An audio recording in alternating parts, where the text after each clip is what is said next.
नमस्कार दोस्तों, स्वागत है आप सभी का आपके अपने इस यूट्यूब चैनल पर। और इस वीडियो के माध्यम से combined higher secondary level examination tier 1 2022 का क्वेश्चन पेपर डिस्कस किया जाएगा। पेपर जो हुआ था वो 10 मार्च को हुआ था, 2023 को हुआ था। शिफ्ट जो है वो सेकंड है और सेट नंबर जो है वो 6 है। तो चलिए शुरू करते हैं वीडियो पहले क्वेश्चन से। पहला क्वेश्चन था हमारे पास, यहाँ पर एंटोनिम बताना था, सॉरी एंटोनिम नहीं, क्लोजेस्ट मीनिंग बतानी है, दैट इज सिनोनिम। एंग्जियस दिया गया था, ये आपका एडजेक्टिव होता है और इसका मतलब चिंतातुर। चिंतातुर मतलब जो बहुत ज़्यादा चिंतित हो।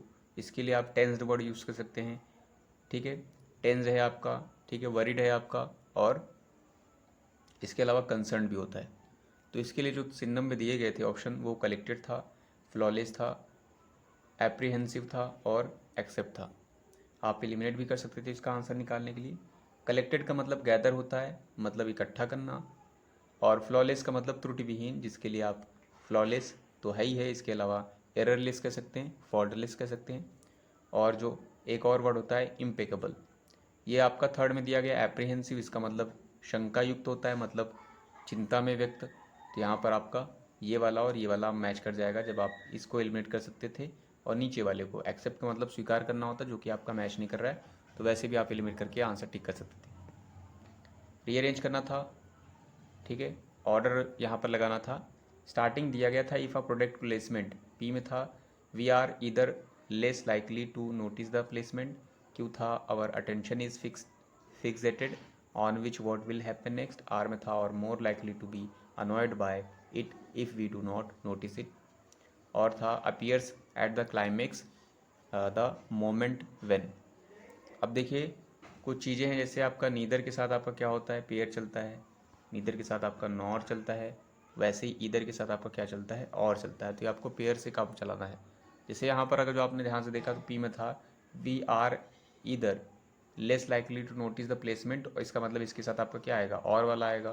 तो क्यू वाले में तो आपका और वाला था नहीं, आर में आपका और था, तो इसका मतलब पी के बाद आपका डेफिनेटली क्या रहेगा, आर रहेगा। तो पी आर कहाँ पे था, पहले में नहीं था, पी आर फर्स्ट में नहीं, सेकंड में है आपका, पी आर थर्ड में भी है, और लास्ट में नहीं है। तो इतना बचा हुआ है। अब देखिए ये जो आपका स्टार्टिंग दिया गया था इफ़ अ प्रोडक्ट प्लेसमेंट, अब दोनों से एलिमिनेट कर सकते थे। स्टार्टिंग किससे होगी, पी से होगी या आर एस से होगी, ठीक है। एस वाला देख लीजिए, अगर जो पी में देखेंगे तो पी में तो दिया ही गया था इफ़ अ प्लेसमेंट, ठीक है, if a product placement we are either less likely to notice the placement, तो ये आपका मैच ही नहीं कर रहा है। तो फिर आप एस के पास जाइए, यानी एस वाला देखिए, if a product placement appears, देखिए ये आपका पूरा सब्जेक्ट सिंगुलर है, यहाँ पर अपीयर्स मैच भी कर रहा है। If a placement product placement appears at the climax the moment when के बाद आपका क्या था, क्यू था, when our attention is fixated on what will happen next, फिर आपका था we are either less likely to notice the placement. ये आपका पूरा का पूरा मैच कर रहा है, तो आपका जो आंसर होगा क्या होगा, S Q P R, third one आपका करेक्ट आंसर बैठ रहा है। सब्सटीट्यूशन बताता हूँ यहाँ पर, रिकवरिंग फ्रॉम इलनेस और मेंटल नहीं, मेडिकल ट्रीटमेंट से रिकवरिंग होगा, उससे क्या कहेंगे, कन्वर्सर था आपका, बोहेमियन था आपका, कॉन्वल्सेंट था आपका, कॉस्मोपॉलिटन था। ये जो आपका कन्वर्सर था, इसका मतलब क्या होता है, इसका मतलब जो है आपका पारखी होता है या एक्सपर्ट ऑफ आर्ट होता है, ठीक है। और जो बोहेमियन था, इसका मतलब क्या होता है, person one who is interested in artistic, ठीक है, आर्टिस्टिक बट अनयूजुअल थिंग्स में, आर्टिस्टिक एंड अनयूजुअल थिंग्स में, उसे कहेंगे बोहेमियन, ठीक है। थोड़ा सा हट करके थोड़ी सी आर्टिस्टिक चीज़ों में इंटरेस्टेड रखता हो, बट यूजुअल चीज़ों में नहीं, अनयूजुअल में। कॉन्वल्सेंट का मतलब क्या होता है, कॉन्वल्सेंट का मतलब क्या होता है आपका, आप जब बीमार होते हैं तो रिकवर होती है, आपकी हालत में सुधार होता है, तो उसे इस वर्ड से डिनोट करेंगे। कॉस्मोपॉलिटन का क्या होता है आपका, विश्व कह सकते हैं जो विश्व भ्रमण कर चुका हो, या जो है सर्वदेशीय कह सकते हैं, या फिर बहुत सारी देशों के कल्चर से इन्फ्लुएंस हो। इनकरेक्टली स्पेल्ड वर्ड बताया था, इनकरेक्टली। विस्क्यूअस था आपका, विस्कस था सॉरी, बॉयस्टरस था, परसीव था आपका, और बेनिवलेंट था। तो यहाँ पर हमें क्या करना था, इनकरेक्टली स्पेल्ड वर्ड ढूंढनी थी, ठीक है। देखिए यहाँ पर गलत क्या है, ये जो आपका परसीव लिखा गया है, देखिए यहाँ पर परसीव, देखिए विस्कस जो आपका लिखा गया है ये आपका सही लिखा गया है। इसका मतलब क्या होता है, इसका मतलब होता है लिक्विड होता है जो आपका थिक हो और स्टिकी हो, यानी चिपचिपा। बॉइस्टरस का मतलब आपका जो है स्पेलिंग जो थी वो सही लिखी गई है, उसका मतलब क्या होता है, शोरगुलपूर्ण, मतलब नॉइजी सेंस में होता है। ठीक है, आप एनर्जेटिक सेंस भी यूज़ कर सकते हैं, एनर्जेटिक एंड नॉइजी। परसीव की जो स्पेलिंग होती है वो आपकी होती है PERCEIVE होती है, परसीव। ठीक है, तो ये आपकी स्पेलिंग इस वाले में गलत लिखी गई थी, परसीव। और जो आपका बेनिवलेंट है, बेनी मतलब गुड होता है, वलेंट मतलब आपको पता ही है, तो बेनिवलेंट मतलब क्या हो जाएगा, बेनिवलेंट का मतलब क्या हो जाएगा, विशाल हृदय वाला भी आप कह सकते हैं, उदार कह सकते हैं आप बेनिवलेंट, परोपकारी कह सकते हैं, इसके लिए मैग्नानिमस, जनरस, बहुत सारे वर्ड हैं ये आप यूज़ कर सकते हैं। इनकरेक्टली, सॉरी, यहाँ करेक्टली स्पेल्ड वर्ड बताना था, वहाँ पर इनकरेक्टली था। ऑब्सिक्यूअस था आपका, मेंटेनेंस था, वैसिलेट था और आपका स्टिल्टोस था। ये ऑब्सिक्यूअस आपकी जो स्पेलिंग थी, क्योंकि हमें करेक्टली बतानी तो OBSEQUIOUS होती है, तो आपकी गलत है। ठीक है, ये आपकी स्पेलिंग होगी OBSEQUIOUS, ऑब्सिक्यूअस। इसका मतलब क्या होता है, ठीक है, ऑब्सिक्यूअस का मतलब क्या होगा, ऑब्सिक्यूअस का मतलब आपका फ्लैटरर होता है। ठीक है, फ्लैटरर कह सकते हैं या फिर खुशामद करने वाला, जिसके लिए साइकोफाइंड भी यूज़ कर सकते हैं। ठीक है, और ये आपका मेंटेनेंस की जो स्पेलिंग थी ये भी आपकी गलत थी। इसकी जो स्पेलिंग होती है MAINTENANC, मेंटेनेंस। वोसिलेट की जो स्पेलिंग थी, वैसिलेट की स्पेलिंग आपकी सही है, इसका मतलब डामाडोल होता है, तो करेक्ट हुआ आपका थर्ड वाला था। फोर्थ में जो लिखा गया स्टिल्टोज, ये आपकी स्पेलिंग गलत है, स्टिल्टोज नहीं स्टिलेटोज है। ये आपका स्टिलेटोज की स्पेलिंग जो होती है वो आपकी होती है STI, ठीक है, LE बट डबल टी होती। ठीक है, डबल टी के बाद आपका वो होगा स्टिलेटोज। ठीक है, स्टिलेटो का मतलब क्या होता है आपका, ऊंची हील वाली और नुकीली सैंडल जो होती हैं उसे कहेंगे। यहाँ पर क्या करना था, ग्रामेटिकल एरर बतानी थी। This was no strange sight to the boy by that time, for he had neither gun और स्पीयर। दिस आपका सब्जेक्ट है, यहाँ पर वॉज आपका दिस के अकॉर्डिंग है, नो स्ट्रेंज आपका था, स्ट्रेंज एडजेक्टिव है, और साइट नाउन है, यहाँ पर नो एरर भी दिया गया था। टू आपका प्रीपोजिशन द आर्टिकल है, बॉय आपका नाउन है, बाय आप कह सकते हैं बाय द टाइम फ्रेज है आपका, फॉर प्रीपोजिशन ही आपका सब्जेक्ट है, और हैड आपकी हेल्पिंग वर्ब है, नीदर आपका है और गन है, और इसके साथ देखिए नीदर के साथ आपका पेयर चलता है, नीदर के साथ पेयर क्या चलता है, नॉर का चलता है। तो यहाँ पर आपका कहाँ मिल गया, नीदर के साथ क्या चलना चाहिए था, नॉर चलना चाहिए था, तो यहाँ पर गलत क्या है आपका, सेकेंड वन में गलत है। फिलअप बताना था, he was a handsome man in his 30s, तो अपने 30s में वो हैंडसम मैन था, तो इसके लिए क्या आएगा यहाँ पर, लीस्ट 30s, लेटर 30, लेस 30 और लेट 30। तो लीस्ट तो आपका होगा नहीं, क्योंकि ये सुपरलेटिव डिग्री ऑफ एडजेक्टिव, यहाँ पर ऐसा कुछ नहीं बोला गया है। लेटर कंपैरेटिव में होगा, ये भी नहीं होगा आपका। लेस्ट मतलब आपका होता है, ठीक है, जैसे आपने सुना होगा, ठीक है, run fast लेस्ट you should miss the bus, तो यहाँ पर भी आपका नहीं है। ये आपका लेट हो जाएगा, मतलब प्रारंभिक में या फिर बीते हुए समय में 30s में वो आपका काफ़ी जो है हैंडसम था। इसमें क्या करना था, इनडायरेक्ट बताना था, टेंस एलिमेंट करने की कोशिश करते हैं। माई mother said I am meeting your father today. Sad है, इसका मतलब यह वाला टेंस बदलेगा, तो यहाँ पर देखिए सब में सैड रखा गया होगा, तो सैड ही रहेगा, तो सेज वाला चला गया यहाँ से, सैड इसमें भी, सैड इसमें भी है। ठीक है, अब यहाँ पर आई एम की जगह आपका आई वॉज होगा, यानी वॉज होगा, कहने का मतलब ये है, और टुडे की जगह दैट डे होगा। तो देखिए कहाँ पर लिखा गया है, इसमें देखते हैं, माई mother said that she was meeting my father that day, आपका सही हो सकता है, बाकी भी चेक कर लेते थर्ड वाले में। My mother said that she has heads, तो होगा नहीं, ठीक है, क्योंकि वॉज होगा। फोर्थ में था माई mother said that she were, she के साथ वर नहीं होता, तो आपका फर्स्ट वन सही हो रहा है। नाइन्थ में आते हैं, नाइन्थ में क्या करना था, मोस्ट अप्रोप्रिएट मीनिंग बतानी थी इडियम की। स्लैक ऑफ, ठीक है, इसका मतलब क्या होता है, इनएक्टिव सेंस में होता है और किसी चीज़ को शिथिल करना। जैसे यहाँ पर पहला इसके लिए ऑप्शन था to ease pressure on something, to make most effort, तीसरा था to understand the hidden meaning, चौथा था आपका टू बी वेरी रूड। तो जो करेक्ट आंसर था इसका वो आपका था to ease pressure on something. Tenth में यहाँ क्या करना था, पैराग्राफ बनाना था, स्टार्टिंग का दिया गया था, there were two final. A में था the story was the tale of Kunti, B में था स्टोरी एंड अ पार्चमेंट, और सी में था gifts the sorceress gave me, और डी में था mother of Arjun, the parchment was a map of Bharat, Bharat's many kingdom.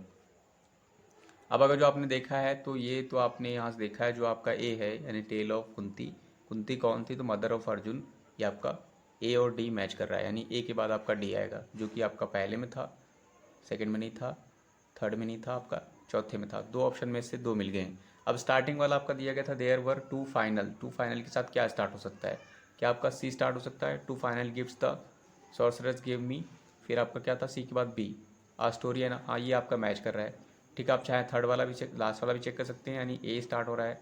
There were two final the story was the, ये आपका मैच नहीं कर रहा है, आपका मैच कर रहा है C, that is there were two final gifts the sorceress give me. ठीक है, तो ये आपका फर्स्ट वन आपका यहाँ पर करेक्ट है। मीनिंग बतानी थी यहाँ पर, गैलिवेंट दिया गया था। गैलिवेंट का मतलब क्या होता है? आवारागर्दी करना, इधर उधर घूमना, फिजूल का, तो इसके लिए वॉन्डरर वर्ड होता है या फिर रोम वर्ड होता है, ROAM, ये वाला रोम।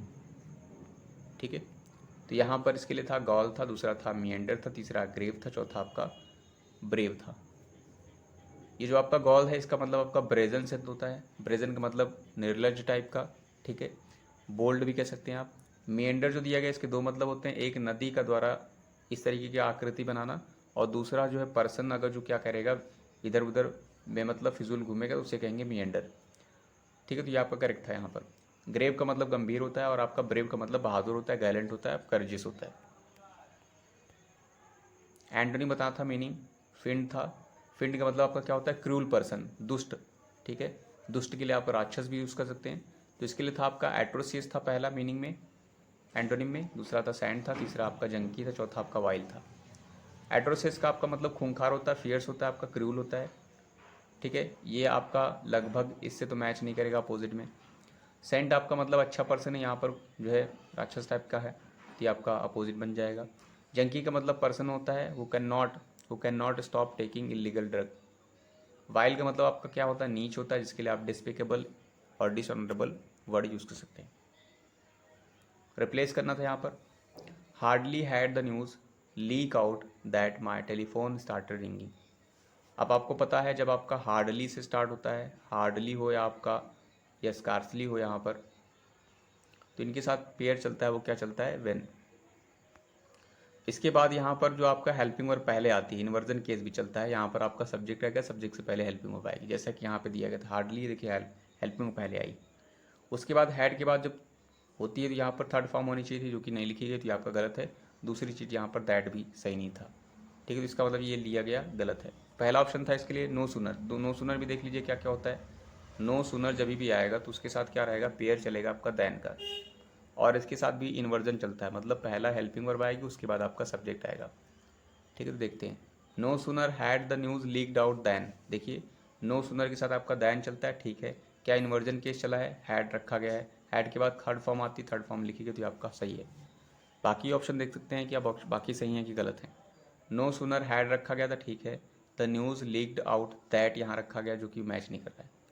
नो इम्प्रूवमेंट गलत था। नो सुनर डिड रखा गया था, ठीक है। The news leaked out than, यहाँ दैन भी सही है, बट यहाँ पर गलत क्या है? डिड के बाद V1 आता है, यहाँ पर 2 रखा गया, तो ये भी गलत है। तो फर्स्ट वन करेक्ट है। इम्प्रूवमेंट बताते हैं यहाँ पर, this heap of rubbish has not been remove for 6 months, ये दिया गया था। हैज़ बीन ये आपका पैसिव बनाया गया है, तो इसके बाद आपका थर्ड फॉर्म आना चाहिए था, जो कि नहीं रखा गया है। और ये 6 मंथ्स से पहले आपका प्रिपोजिशन फॉर सही लिखा गया था, तो ये आपका फिलहाल ये गलत था। तो इसमें था बीन रिमूव्स, बीन के साथ रिमूव्स नहीं होगा, और सिंस भी नहीं होगा आपका, क्योंकि यहाँ 6 मंथ्स की बात की गई। बीन रिमूव्ड, फॉर लिखा गया था, फॉर 6 मंथ्स, ये आपका सही बैठ रहा है। बीन भी है, रिमूव्ड भी है, फॉर भी है। बीन रिमूविंग आपका नहीं होगा, और नो इम्प्रूवमेंट भी नहीं है, तो आपका सेकेंड वन सही बन रहा है, यानी this heap of rubbish has not been removed for 6 months, 6 महीनों से नहीं रिमूव किया गया। पैसिव बताना था यहाँ पर, 10 से एलिमिनेट करने की कोशिश करते हैं। मेघना has taken all the cash, तो हैज़ टेकन से पता चल रहा है प्रेजेंट परफेक्ट है, तो प्रेजेंट परफेक्ट में आपका क्या होता है? आइदर हैज़ होगा या फिर हैव होगा, इसके साथ आपका बीन आएगा और फिर थर्ड फॉर्म चलेगी, तो ये देखना है किधर है। हैज़ बीन यहाँ है, थर्ड फॉर्म भी है। All the cash has been आपका सही है, हो सकता है सही। ठीक है, सेकेंड में था आपका हैड बीन था आपका, और टेकिंग है, नहीं होगा। वॉज था, नहीं होगा। ठीक है, और यहाँ पर हैड रखा गया, अगेन गलत है। तो आपका एक ही सही बन रहा है, वो आपका क्या है, ए वाला, क्योंकि यहाँ पर हैव और हैज़ में से कोई एक आएगा।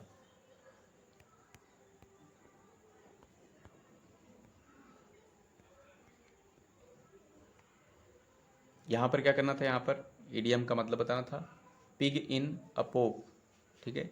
इसके लिए पहला था to obstruct someone's work, a brave man amongst all the crowds, sorry cowards, और something that is bought without examining properly, और चौथा था आपका to bring something to an end. तो पिग इन पोक का मतलब क्या होता है, कोई चीज़ खरीद के लाना बट बिना जांच पड़ताल के, तो आपका थर्ड वन यहाँ पर सही था। सी ने बता था ग्लिप का मतलब ईजनेस होती है, मतलब बहुत ही सरलता से कोई चीज़, या फिर कह सकते हैं बोलने का एक जो ढंग होता है, फ्लुएंसी होती है, उसे भी ग्लिप कहेंगे। इसके लिए था सिंसियर, दूसरा था इनआर्टिकुलेट, तीसरा था आपका इजी, चौथा था आपका प्लॉसिबल, इम्प्लॉसिबल था। सिंसियर आपका ऑनेस्ट होता है, ईमानदार होगा, जो नहीं होगा आपका। इनआर्टिकुलेट का मतलब ठीक है, नॉट एक्सप्रेस्ड क्लियरली, ठीक है, अव्यक्त रहेगा बट स्पष्ट रूप से ना किया गया हो, अभिव्यक्त किया गया हो। इजी आपका जो है यहाँ पर सरल रूप से है, तो यहाँ पर आपका मैच कर जाएगा, क्योंकि आप एलिमेंट भी कर सकते थे। इम्प्लॉसिबल का मतलब आपका क्या होगा, नॉट इजी टू बिलीव, ठीक है, ये आपका मतलब था। अविश्वसनीय आप कह सकते हैं, कठिन करना और जिस पर विश्वास करना। यहाँ पर देखना था improvement, Africa has no glaciers on the Mount Kilimanjaro in Tanzania and on the Mount Kenya. दो पर्वत दिए गए हैं, एक ये है और एक ये है, और एंड कंजंक्शन है यहाँ पर, तो बैलेंस चीज़ें रहेंगी, जैसे यहाँ पर प्रीपोजिशन रहेगा तो यहाँ पर भी सेम रहेगा, ठीक है। अब यहाँ पर देखिए ये एक सही है क्या गलत है, यहाँ पर देखिए गलत है ये, क्योंकि ये जो आपका लिखा गया है माउंट किलिमंजारो और माउंट केनिया, आपने आर्टिकल पढ़ा है कि जो आर्टिकल द होता है वो रेंज से पहले होता है, रेंज ऑफ माउंटेन से पहले, जैसे the Alps, the Himalayas, mountain से पहले नहीं, या फिर ना फिर माउंटेन पीक से पहले। तो यहाँ पर आपके दोनों ये हटने चाहिए, द ये और ये द, ठीक है, दोनों इंप्रूवमेंट गलत हो गया है। दूसरे में था आपका mount Kilimanjaro in Tanzania and the, देखिए यहाँ पर आपका माउंट लिखा गया है और यहाँ पर द चिपकाया गया है, तो पहली चीज़ तो ये बैलेंस नहीं है, दूसरी चीज़ द भी नहीं लगेगा। तीसरे में था the Mount Kilimanjaro in Tanzania and to Mount, यहाँ पर द लगाया, यहाँ नहीं लगाया, दूसरी चीज़ द भी नहीं लगेगी, ये भी गलत। Mount Kilimanjaro in Tanzania and on mount Kenya, तो ये आपका दोनों मैच कर रहा है, ठीक है। यहाँ पर भी देखिए, यहाँ पर ऑन है, यहाँ पर देखिए लिखा गया था ऑन, और यहाँ पर भी आपका ऑन मैच कर रहा है, फोर्थ वन आपका सही है। यहाँ पर रीअरेंज करना था, यहाँ पर the researchers dash P performed experiments and developed a model, Q था which explains how the worms taste sensors, R में था to direct its foraging behaviour, और एस में था process information from the environment, ये दिया गया था। अब यहाँ से हेल्प ले लीजिए द रिसर्च से। अब देखिए क्या स्टार्ट होगा, क्या आपका क्यू से स्टार्ट होगा, क्या नहीं होगा, द रिसर्चर्स विच एक्सप्लेन्स नहीं होगा आपका, क्योंकि ये पर्सन था, और ये विच नहीं होगा। क्या पी स्टार्ट हो सकता था, द रिसर्चर्स परफॉर्म्ड एक्सपेरिमेंट्स, ये आपका हो सकता है पी, ठीक है, और हो भी रहा है। क्या आर स्टार्ट होगा, नहीं होगा, बिल्कुल नहीं होगा। क्या एस स्टार्ट होगा, द रिसर्चर्स प्रोसेस नहीं होगा, ये भी नहीं होगा। The researchers process information from, नहीं, मीनिंग नहीं दे रहा है, तो आपका इसका मतलब क्या होगा, आपका स्टार्टिंग जो होगा वो पी से होगा, तो पी वाला आप देख लीजिए कितने हैं, पी वाले आपके 3 हैं यहाँ पर। पी के बाद देखिए क्या आएगा, परफॉर्मर्स एक्सपेरिमेंट्स, ठीक है, एंड डेवलप्ड अ मॉडल, और मॉडल के बाद क्या आएगा आपका, मॉडल 2 नहीं होगा, मॉडल प्रोसेस भी नहीं होगा, model which explains how the worms taste, it means आपका पी के बाद आपका क्यू आ रहा है। तो पी क्यू अगर देखेंगे तो पी क्यू आपका एक ही में था, वो सेकंड में था, फिर भी रख के देख लेते हैं आपका सही है कि नहीं। तो था the researchers performed experiments and developed a model which explains how the worms taste sensors, ठीक है, फिर आपका एस था taste sensors process information from the environment, फिर आपका था R to direct its forage behaviour, तो आपका यानी सेकंड वन आपका सही है। इसमें एरर बतानी थी, यहाँ पर स्टेटमेंट था when we cook garlic the sulphide molecules rise into the air and fill the room with their pleasing aroma, ये दिया गया था। व्हेन आपका कंजंक्शन था, वी सब्जेक्ट था, और कुक वी के अकॉर्डिंग सही है। गार्लिक आपका एडजेक्टिव नाउन है, और द सल्फाइड मॉलिक्यूल्स आपका लिखा गया है, ये भी आप कह सकते हैं नाउन है। रेज जो है आपका वर्ब है, और इनटू आपका प्रीपोजिशन द आर्टिकल है, एयर नाउन है। एंड कंजंक्शन है, फील आपका वर्ब है और द आर्टिकल है, रूम आपका नाउन है, विथ प्रीपोजिशन है, देयर पजेसिव एडजेक्टिव है, प्लीजिंग अरोमा आप कह सकते हैं नाउन है, या प्लीजिंग आप एडजेक्टिव कह सकते हैं, अरोमा नाउन कह सकते हैं। अब देखिए यहाँ पर जो दिया गया था when we cook garlic the sulphide molecules, यहाँ पर नो एरर भी दिया गया था। यहाँ पर एक वर्ब की एरर है जो इससे पहले भी किसी सेट में आई थी, सेम वर्ड था जो यूज़ किया गया था, ये जो है आपका रेज। ठीक है, दो रेज होते हैं, एक आपका ये होता है और एक आपका ये होता है RISE। ठीक है, ये राइज है, रेज है। इन दोनों में डिफरेंस क्या होता है कि जो RAISE रेज होता है इसके जस्ट बाद आपका क्या होगा, नाउन आएगा, और इसके बाद आपका जस्ट नाउन नहीं आएगा। मतलब इसका मतलब ये है कि ये ट्रांजिटिवली यूज़ होता है और ये आपका इंट्रांजिटिवली यूज़ होता है। तो यहाँ पर देखिए, यहाँ पर प्रीपोजिशन आ गया था, इसका मतलब ये इंट्रांजिटिवली यूज़ किया जाएगा। जो रेज है आपका क्या होता है, ये ट्रांजिटिवली यूज़ होता है ना, मतलब नाउन होना चाहिए था, यहाँ पर आया नहीं, इसका मतलब ये गलत यूज़ किया गया, तो ये यूज़ होना चाहिए था राइज। तो आपका जो गलत था इस वाले पोर्शन में गलत था, सेकंड वाले में। फिलअप पर आते हैं, तो फिलअप में दिया गया था यहाँ पर, पैसेज रीड कर लेते हैं। Through the dash lonely years of my childhood when my father's palace dash to tighten its grip dash me until I couldn't dash I would go to my nurse and ask for a story, and though she knew many wondrous and edifying tales, the one I made her tell me over and over was the dash of my birth। तो यहाँ पर fill up पैसे समझ में आ गया होगा। Fill up पर आते हैं। फिलअप नंबर 1 पे दिया गया था through the dash lonely years of my childhood. देखिए लोनली हैं ईयर्स ऑफ माई चाइल्डहुड, तो कैसे ईयर्स रहेंगे अगर जो लोनली है मतलब अकेले हैं। ब्यूटीफुल लोनली है, टिमिड लोनली है, मेनियल लोनली और आपका लॉन्ग लोनली। ठीक है, तो जो आपका ब्यूटीफुल लोनली तो आपका होगा नहीं, क्योंकि लोनली हैं तो ब्यूटीफुल नहीं हो सकता। टिमिड का मतलब आपका क्या होता है, टिमिड का मतलब आपका कायर सेंस में होगा, यानी कवर्ड सेंस में होगा, कम कायर, तो ये भी नहीं होगा। मेनियल का मतलब होता है जिसमें आपका कोई भी स्किल जो है रिक्वायर्ड ना हो। ठीक है, तो ये भी नहीं होगा। लॉन्ग आपका करेक्ट हो जाएगा, लॉन्ग लोनली ईयर्स। फिर था इसमें वेन माई फादर्स पैलेस, जब मेरे फादर का पैलेस डैश टाइटन करता है, मतलब कसता है अपनी पकड़ को, डैश मी, तो यहाँ क्या आएगा, when my father's palace seemed to tighten, when my father's palace thought to tighten, when my father's palace perhaps, or when my father's palace besides। देखिए तो ये तो आपके आएंगे नहीं, बिल्कुल नहीं आ रहे हैं। थॉट मतलब विचार करना सेंस में होता है, तो ये आपका नहीं होगा, तो आपका फर्स्ट वन सही हो रहा है। when my father's seemed, when my father's palace seemed to tighten its grip, अब डैश मी में क्या आएगा, ग्रिप यानी पकड़ को टाइट करता है, डैश मी, सराउंड मी, अराउंड मी, या फिर रिवॉल्विंग मी, या फिर इनकम्पैसिंग मी। ठीक है, तो सराउंड आपका घेरना सेंस होगा, ये आपका नहीं बैठ रहा है यहाँ पर, और अराउंड यहाँ पर है आपका। ठीक है, अराउंड मी मेरे आसपास या मेरे चारों ओर। रिवॉल्व आपका दिया गया था, और रिवॉल्व मतलब परिभ्रमण करना सेंस भी होता है, और इनकम्पासिंग मतलब परिधि क्षेत्र कह सकते हैं एक तरीके से। ठीक है, तो जो आपका करेक्ट होगा यहाँ पर क्या हो रहा है आपका, ये आपका अराउंड हो रहा है, around me until I couldn't dash, until I couldn't dash. अब देखिए यहाँ पर आप यहाँ पर ऐसे ही कर सकते थे, जैसे कुड था आपका, कुड है आपका मॉडल है, आपको पता है इसके बाद आपका V1 ही आएगा क्योंकि और कुछ है नहीं। तो यहाँ पर कहाँ पर था, ब्रीदिंग था, ब्रेथ था, ब्रीथ था, और आपका ब्रीथड था। ठीक है, तो यहाँ पर जो आपका आएगा वर्ब आएगा। वर्ब कौन सी आपकी, ये थर्ड वाली थी। ठीक है, कुडंट ब्रीथ। नेक्स्ट पर आते हैं। I would go to my nurse and ask for a story, and though she knew many wondrous and edifying tales, the one I made her tell me over and over was the dash of my birth. Was the dash of my birth। ठीक है, क्या था, was the story of my birth, ode of my birth, poem of my birth, और news of my birth। यहाँ पर बोला भी गया टेल्स की बात कर रहे हैं, तो टेल्स का दूसरा वर्जन स्टोरी होता है, तो आपका फर्स्ट वन करेक्ट था। सो आई होप इस वीडियो के माध्यम से आपने कुछ ना कुछ जरूर सीखा होगा। Thanks for watching this video.